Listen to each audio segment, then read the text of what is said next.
I'm trying to decide if I really want to make this video or not. I'm going to tell you a story, okay? I'm just telling you from personal experience. I'm not saying this happens at every Chinese restaurant you go to.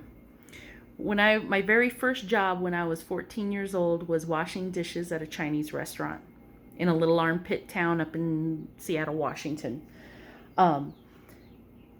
Then I got promoted to a hostess where I would seat people and take to-go orders and stuff like that.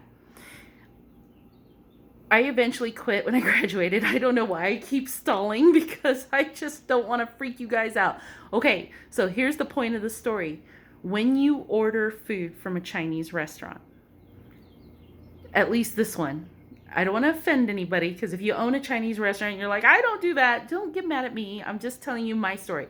When people ordered food from that Chinese restaurant and they ordered an appetizer, and the appetizer came to you in a dish with shredded cabbage or garnishings. You ever see those appetizer dishes where there's a pretty little sliced orange and some cherry on the side and it looks real pretty and they carved it up to look like a little frog or something, and then people are like, ooh, oranges, and then they eat it?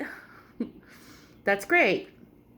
But let me tell you what happens if they don't eat it, and if they don't eat this cabbage that you have your appetizers laying on a little quote-unquote bed of cabbage or lettuce.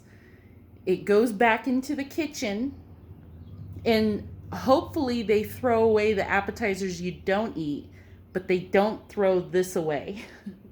They leave it on the plate, they make a fresh batch of appetizers, and they put it back on the stuff from the previous order. And if they could do it a third time, they did. So what am I saying? Never eat the stuff on the bottom of your appetizer. You know what? Just don't eat out. Don't eat out. Just eat at home. Make your own food, right? That's the point. If you make it yourself, you know what's going in it. You know what you're eating. If you go to a restaurant, you don't know where that stuff has been or who's been touching it in the back. When you've got some Chinese chef in the back that's like and just touching your food and stuff. Yes, they do. They do that.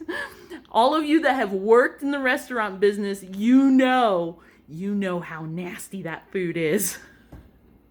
Which, speaking of which, I'm really hungry, so I think I'm gonna go order something.